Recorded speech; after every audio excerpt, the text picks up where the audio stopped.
It was an emotional day for victims of gun violence, having to relive that moment that changed their lives forever. The sentencing hearing for Christopher Husbands began today.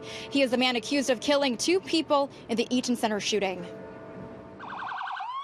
7 years and 2 trials later, 19 victims of the 2012 tragedies shared their impact statements, some staring right at Husbands while expressing how his actions devastated so many. When your son is dying on the floor of the Eaton Centre and you live through that, and then, moving forward, you're just every day in fear of, is he going to fall? I mean, we're constantly checking on Connor.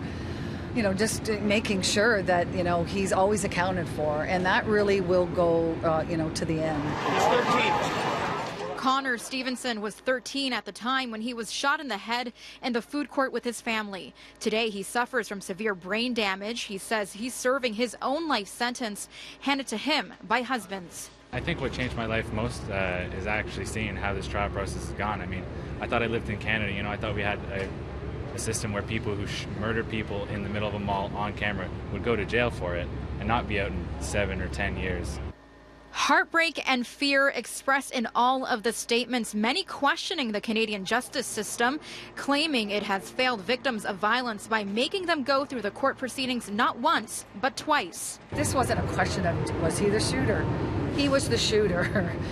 He is the one who shot Connor. The bullet went in Connor's head, and we want to make sure that that is what people understand about this.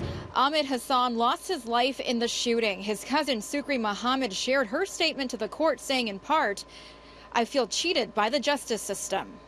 A visibly emotional Craig Stevenson spoke about how his son was an active, fun-loving boy, showing pictures to Husbands. He says after the shooting, so much of who he was lost. In his statement, he says, "I felt devastated, traumatized, and confused sitting through the trial, watching the court proceedings, reliving the trauma over and over again as we go through the trial again." Husbands previously admitted to being the shooter. His lawyers argued he should be found not criminally responsible because of his mental illness. His defense team saying he was in a dissociative state because of his post-traumatic stress disorder. The sentencing hearing for Christopher Husbands continues tomorrow. It's expected to last until Wednesday.